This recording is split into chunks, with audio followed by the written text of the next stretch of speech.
Hey, how's everybody doing this evening? Today's date is July 27th, 2025.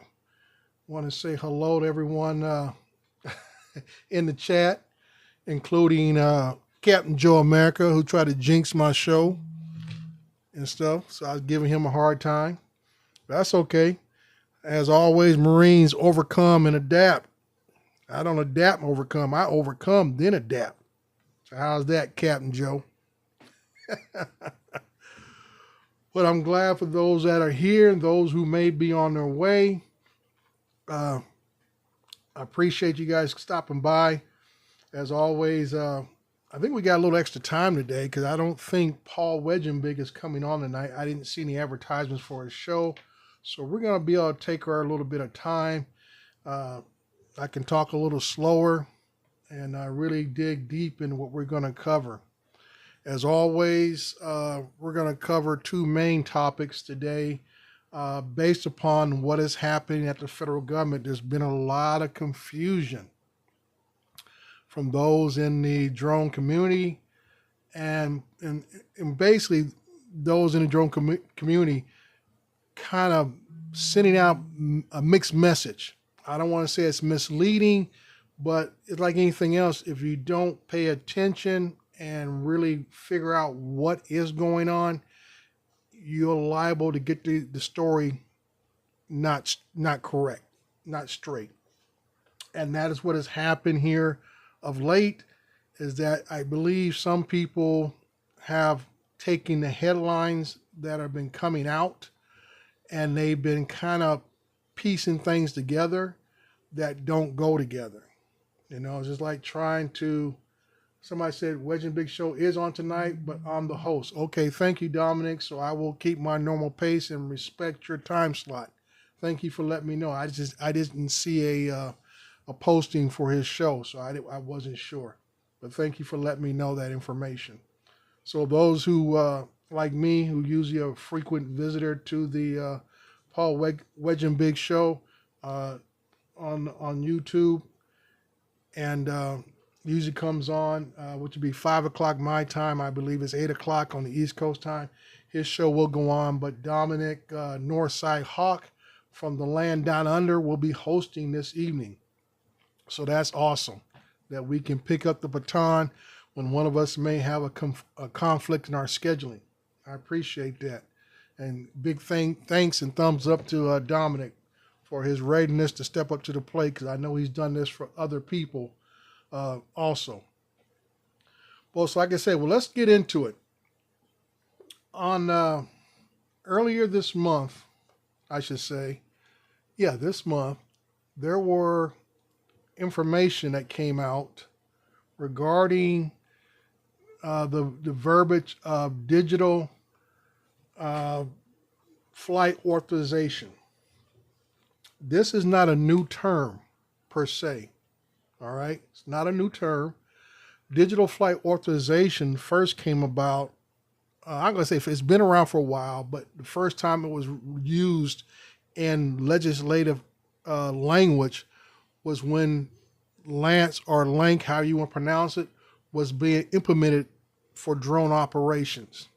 Okay, we're going to read it here in a little bit of detail. Digital flight authorization refers to a system that requires drone operators to obtain real-time clearance before entering specific airspace. I'm going to pause right there. That's why there's a comma there. I'm going to pause. This was the original language of this. Entering specific airspace, which means controlled airspace for those of us who fly in the United States. That means you had to apply for Lance or Lank, how you want to pronounce it. You could do it on the spot. We learned over the years it's best to do it ahead of time, so everything will already be set up on your controller and in the drone. When you get to wherever your location is to get things done, be able to take off and fly. No big deal. And that's why it reads the way it does right there. And if you go forward, the rest of the sentence, it says enhancing safety and regulatory compliance. Now the overview. Digital flight authorization is a proposed system aimed at improving airspace safety and management, particularly for drone operations. This system would require all drone operators to receive authorization before flying in U.S. airspace, ensuring that flights are monitored and regulated effectively. That was pretty much the original language going back, I want to say, Lance Lank started around 2020 at a small and expanded out to what it is today. Okay, so we all know, if you don't know, if you are in a controlled airspace, which means if you look on Aloft and other programs that have come and gone over the years, it would tell you what the airspace level is. If it's Class G, it wouldn't have anything, but if you're in controlled airspace, it could be from Class A, B, C, D, and even E can be considered a controlled airspace, to where you would need to get authorization either through a Lank or Lance app, or you may have to submit a request for authorization from the Drone Zone website through the FAA directly, or the regional office that most likely handles that area where you want to fly. And that's what we talk about. It may take up to 90 days. Most times people talked about they got approval within 5 to 14 days on a regular basis. But that is the background on what digital flight authorization is. It is not something new. This is what the original plan was, and we fought it back then because originally they wanted us to had to have internet authorization. Back then we had to also submit our authorization of approval to DJI if you flew a DJI drone to release the drone, because there was always a lock on your drone not to engage when you flew in controlled airspace. It was a DJI product. Okay. Now we go back here to recent developments going on to July 15th of this month, which is only about, today is the 27th, July 15th, 2 weeks ago. Okay, roughly 2 weeks ago. The Homeland Security Subcommittee held another dog and pony show, only inviting individuals from drone companies, or I would say broker companies, to this meeting. They never asked for someone else from our side or our perspective of drone operations. They bring these people, so basically they want to hear each other preach to the choir, or preach to one another about what they think they want to do or what should be done. The person who brought up digital flight authorization during this hearing was the CEO of Droneup. Droneup used to be pretty big in the drone broker business a few years ago, and then once they got a deal with, I think they were linked up with Walmart, they kind of focused their attention on that side of things and became one of the major partners with Walmart doing the home delivery, or whatever you want to call it, type scenario. So that's what was going on there. And that's where the term drone flight authorization raised its head up again, was out of the mouth of the CEO of Droneup. It was not brought up by the elected officials that were there conducting the meeting. It was the CEO of Droneup who mentioned it. I had to watch that video, which was put out by Drone Camps, which, I give them a big thumbs up for what they're doing. But I also want to tell those individuals, be careful what you say, and, fact check yourself. We all make mistakes. And like I say, even when I make a mistake, I try to get back on here and admit my mistake and give you the correct information, because there's a lot of information being thrown out there. Okay. So, going back to this hearing on July 15th, like I say, Homeland Security Subcommittee on Transportation, Maritime Security, yada, yada, yada. And they were all sitting on pins and needles, because this question kept going up. Is a spider web scenario capable of happening here in the U.S.? If you're not familiar with the term spider web scenario, it is what the Ukrainians used against the Russians, where they transported drones in a big rig deep into Russian territory, and then had the drones activated, slid back the roof of the big rig container, and they operated them and knocked out about 30-something plus Russian bomber planes sitting on the ground. Nobody knew what was happening. So now that has gotten to the heads and thoughts of elected officials. So they invite these individuals to this sub-hearing to, ask them, how can we prevent this type of thing happening here in the United States through terrorist activity or anything like that? Something that does not really reflect upon, or are we looking at from the average Joe and Janie out here flying a drone? They're concerned about terrorist activity, but once again, they only invite certain people to the hearing to give their opinions. And these guys all have a dog in the fight or stake in the game. They're all trying to get government contracts from these people and going forward. So that's why you always got to be concerned who is at these hearings and what they are saying at these hearings, because they're definitely trying to promote themselves, promote their product to get their foot in the door to get the next big government contract. All right. Even says here about our concerns, says community concerns. The drone community has expressed mixed feelings about the implementation of digital flight authorization. Concerns include the potential for increased regulation that may burden law-abiding operators while not effectively deterring those with malicious intent. Discussions and forums highlight the need for a balance between safety and operational flexibility for recreational and commercial drone users. That's the common sense, response there. That, like anything, if you start to overregulate, you're going to either basically just smother out a whole level of the community, which if you've not been paying attention what is actually going on, you definitely can tell that recreational pilots are basically being left out in the cold. And that's why I've been a big advocate about, all aspects of the drone community, which includes RC planes, FPV, helicopters, and traditional quadcopters. Okay. Under the FAA rules and regulations, all of us are considered drones. And that's why, when people say drones, people only associate quadcopters. But RC planes is considered a drone under FAA rules and regulations. FPV is considered drones under the FAA rules and regulations. Quadcopters, helicopters. I say you use their verbiage, which is unmanned aerial system, UAS. All the ones I just described are UAS systems, the unmanned aerial systems. And that is the language that is used throughout the FAA guidelines under Part 107, which covers all the way down to recreationals under 49 some change, goes from there.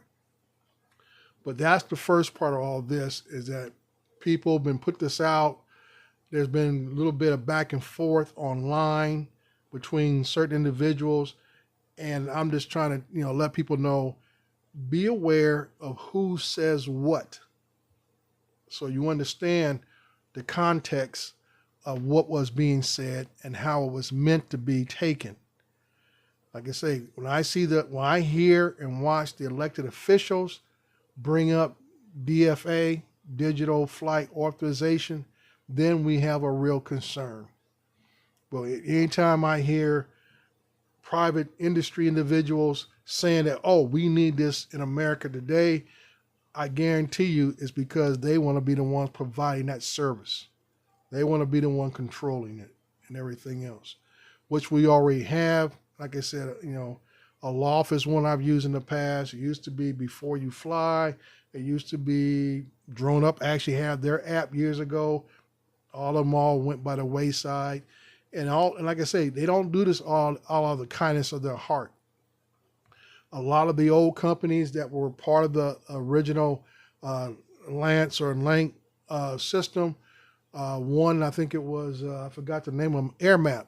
They wanted to start charging people to get this authorization. So like I said, there's always a bottom line and a dollar attached to it of why certain individuals or certain companies, I'll put it like that, want to have their hand in the pot and want to be the one stirring it up, because they think that, they could be allowed to start charging for this service, either through, you getting the app and you requesting, you may have to pay for the app, because I'm pretty sure the actual approval will still be a government service itself, but the app be something that you may have to pay a one-time fee or a monthly fee to use that app. So either way, they're going to try to generate some income from what they're trying to do. It's been tried before with AirMap. They kind of died on the hill behind it, because there were other competitors back then that were doing it just to be doing it for the hobby and for the commercial operations and going from there.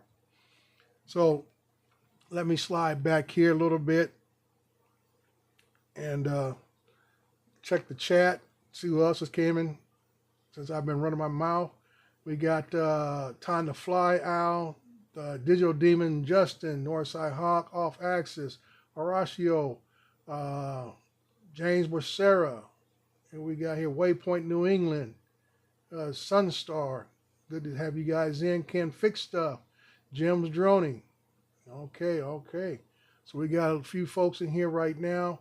I appreciate it, you guys coming in. And like I always say, those who are trying to get here, we're going to go from there. But right now, for Justin, we're going to go through a quick commercial break. It ain't going to be long. I think it's only about 6 seconds, so don't go nowhere. You have to train with the best. Pilot Institute. All right, that's what it is when we work in the digital world. It's not regular TV commercials where you got you got about 90 seconds plus to go run to the kitchen. How you doing, Mr. Baker? Glad you're here. Oh yeah, I also got acknowledge Captain Joe who tried to put the kibosh on my stream tonight, but that's okay. We keep moving forward and stuff. The next part we're going to discuss here is going to be another part that some of you may have, some of you haven't. And once again, I feel there's been a lot of confusion because people have not really read the information for themselves. I believe they pretty much just went for the headlines and went off what somebody else said. And that's why I always tell people, like when I do my shows here, I show you the documents. I want you to read along with me. Like I always say, I don't want you to say, well, Dre said this, and like I'm talking off the top of my head and so on and so forth. I'm giving you the documentation that is out there for the most part. Now, what we're going to be talk about now is another piece of legislation.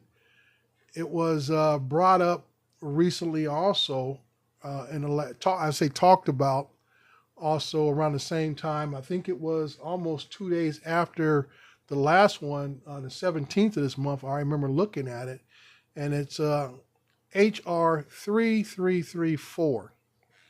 Okay, let me bring it up here. All right, scroll it back down beginning because I was digging through it. H.R.334, also known as USCP Empowerment Act of 2025. I have heard people take this piece of legislation and combine it with the digital flight authorization, like they coexist together. I'm here to tell you they don't.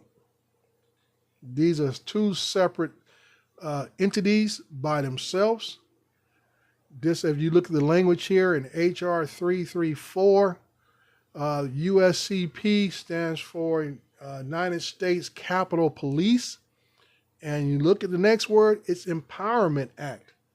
So United States Capitol Police is usually the government's, federal government's actual police department that does the security police authorized work around the government buildings in Washington, D.C. You have the regular D.C. police, you have the Capitol Police, and I'm sure whatever county that it sits in, if there is a county, because Washington, D.C. is just a territory. Actually, it's not a state or anything like that. So they may not have a sheriff's department there because of the status of the city itself. It's just a territory.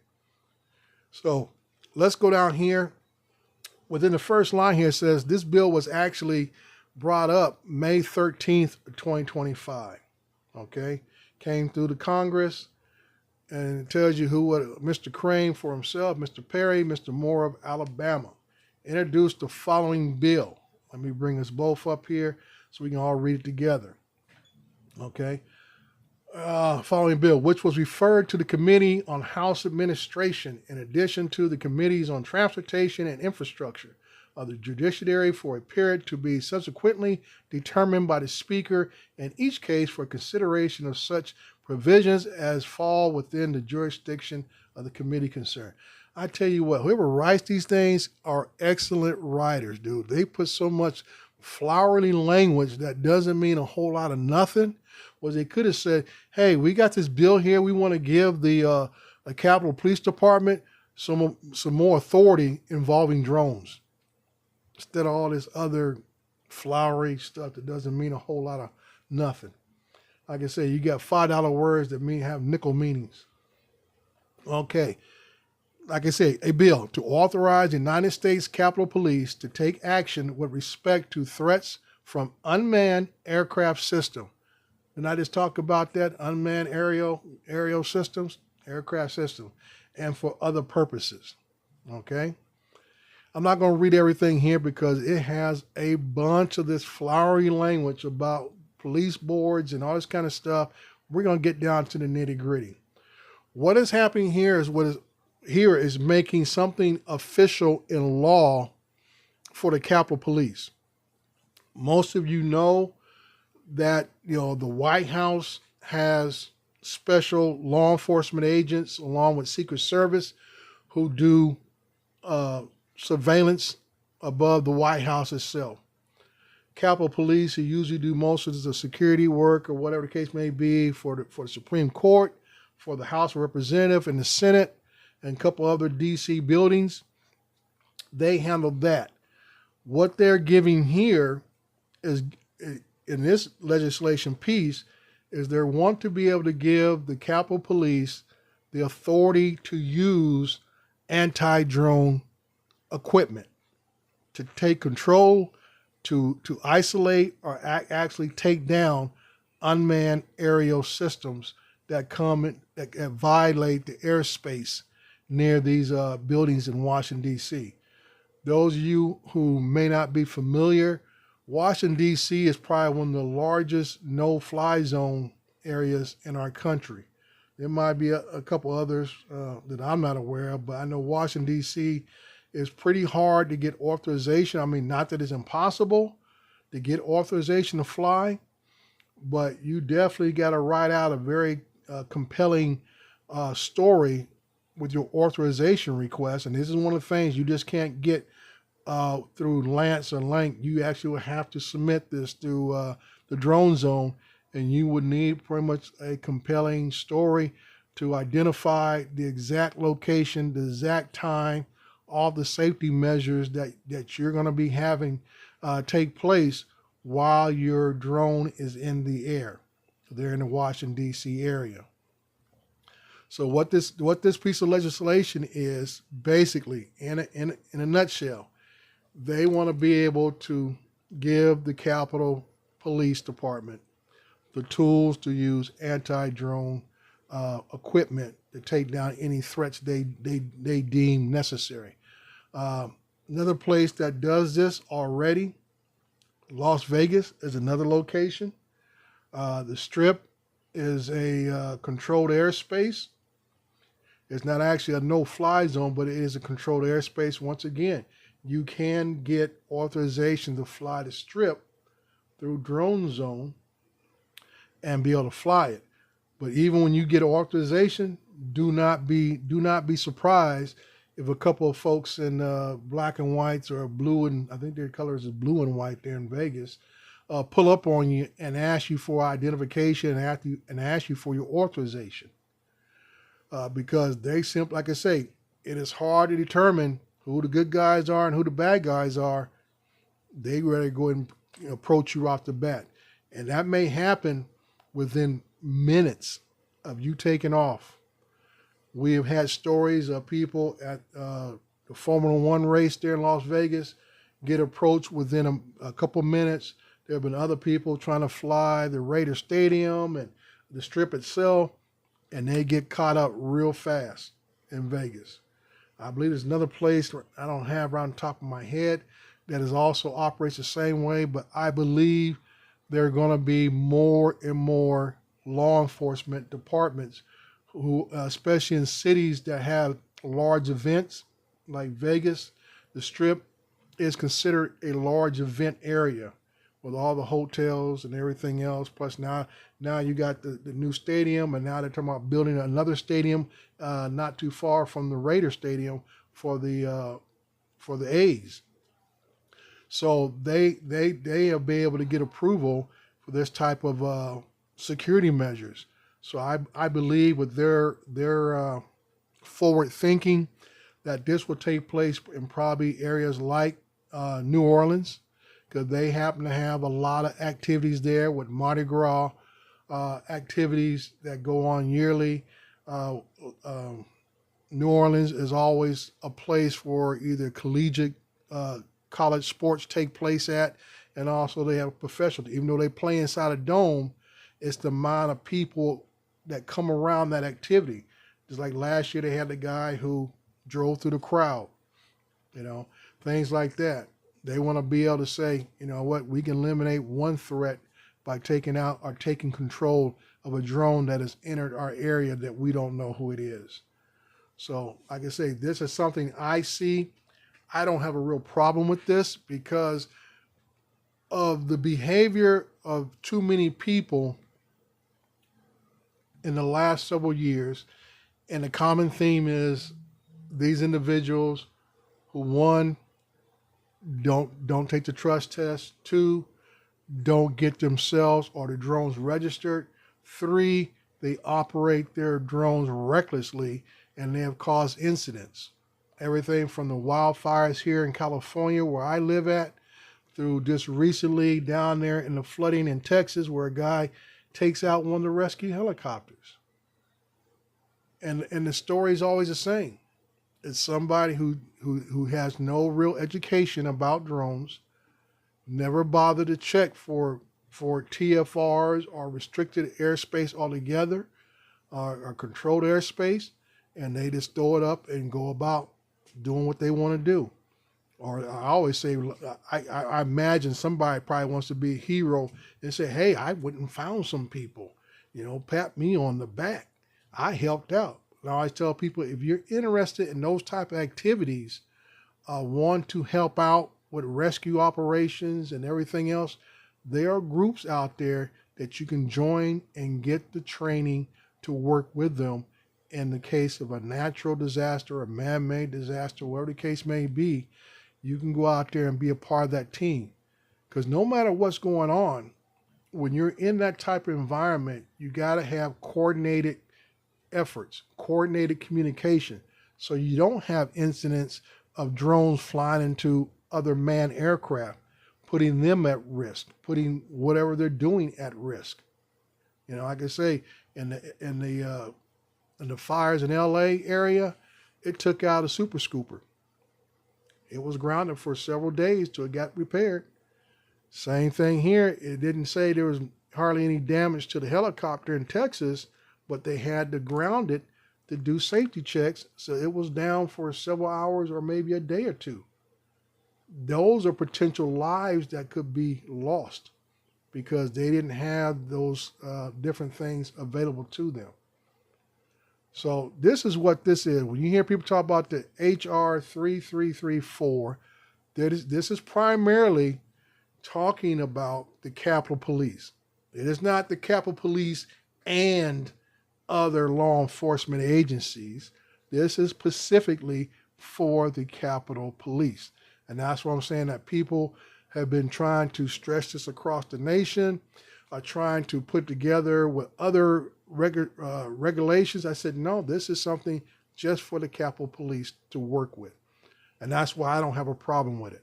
I think we need to support and give the tools for those who wear the badge to keep us all safe. I have visited DC twice in the last 10 years. I think if you ever get the opportunity to go visit, please do. It puts our history in front of you right at your fingertips. Go by some of those war memorials. Go by and see the Lincoln Memorial, the Thomas Jefferson Memorial, all these different things. Go see the Capitol building firsthand. So all the things that you have seen on TV and in movies and all this kind of stuff, you get to see it firsthand and realize that this is our nation's history right here in front of you. So like I said, 4:35. I wasn't going to spend a whole lot of time now that I know that Dominic's got something going on. But right now, we're going to go with our next sponsor right quick, and then I'll have my closing thoughts. When your flight data matters.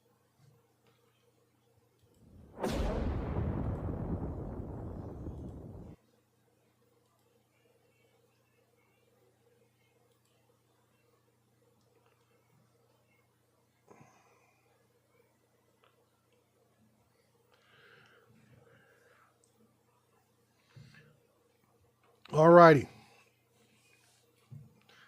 So in closing today, I always want to encourage folks, no matter if you're a hobbyist or a commercial operator like myself, we need to do better, be better at what we do. I know a lot of folks who are hobbyists have the mindset that, hey, I only do this for fun. It gets me out of the house. It takes me away from my daily stress, whatever the case may be. But I always try to remind people, just like manned aircraft, there are hobbyists in manned aircraft also. Those are guys that usually fly the Cessnas and smaller planes and whatever the case is. They're doing the same thing you're doing with a drone. They fly for relaxation. They fly for the fun of it and all that kind of good stuff.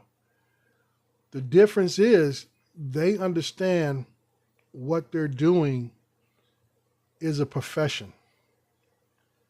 And this is me on my soapbox. I believe that type of mentality needs to come down to the drone community, that what we are doing is a profession. And I believe we should conduct ourselves in a professional manner, because by doing so, and that's why I thought, in my opinion, the trust test was the, hey V-Dub, the trust test was the olive branch from the FAA to the entire drone community. The trust test was not just for quadcopter drone operators.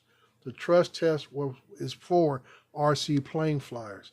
The trust test is for FPV flyers. The trust test is for traditional quad flyers. The trust test is for helicopter individuals. Whatever is an unmanned aerial system, the trust test is the only requirement. So, that's the thing. Now, my personal opinion, I would like to see everybody elevate up to a 107. Just because you get a 107 doesn't mean you need to fly for money. The 107 status simply states that you have the knowledge of someone at the same level who flies drones commercially. That's the only thing.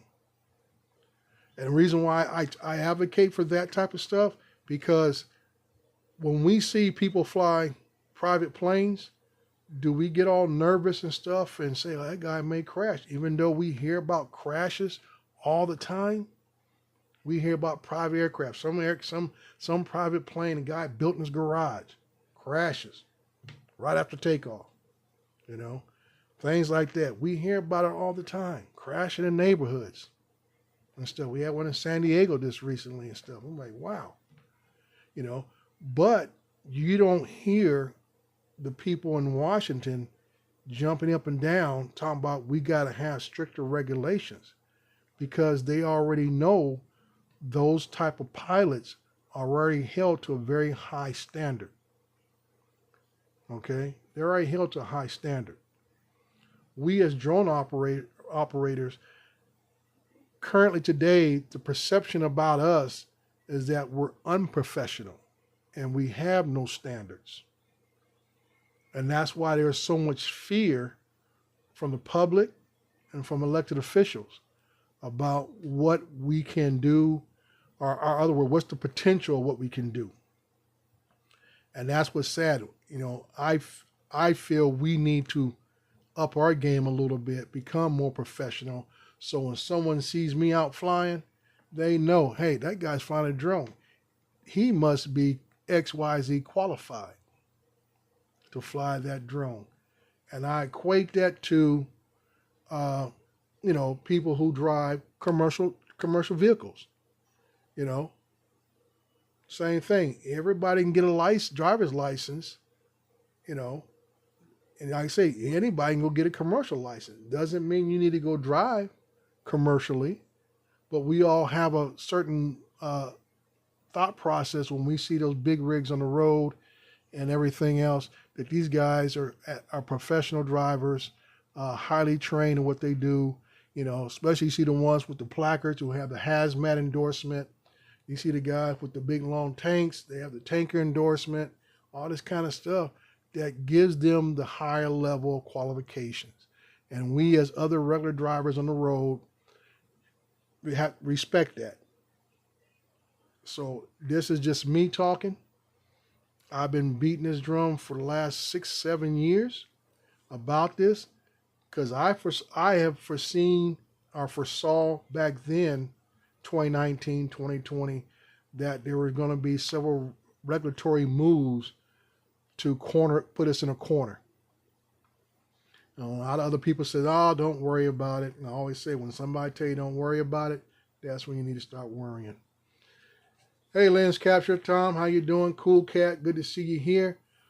And Don, my buddy Don, and I would tell folks publicly, I said something to Don the other day, and I know he will not admit that I was rude, and I shouldn't have been. And I want to publicly apologize to Don for my rudeness. Still love you like a brother. Still respect you for your opinions and your insight on a lot of things that we talk about. So what I said was just, didn't need to be said. He was trying to be helpful, and I was just poking the bear. But we're good, I hope, and everything. So once again, this is Dre, Recoveryonedrones. As always, get out there and fly. Enjoy yourself, but also be safe. Remember to abide by the rules and understand that we are here to share the skies with others at all times. I'll see you guys later. Bye-bye.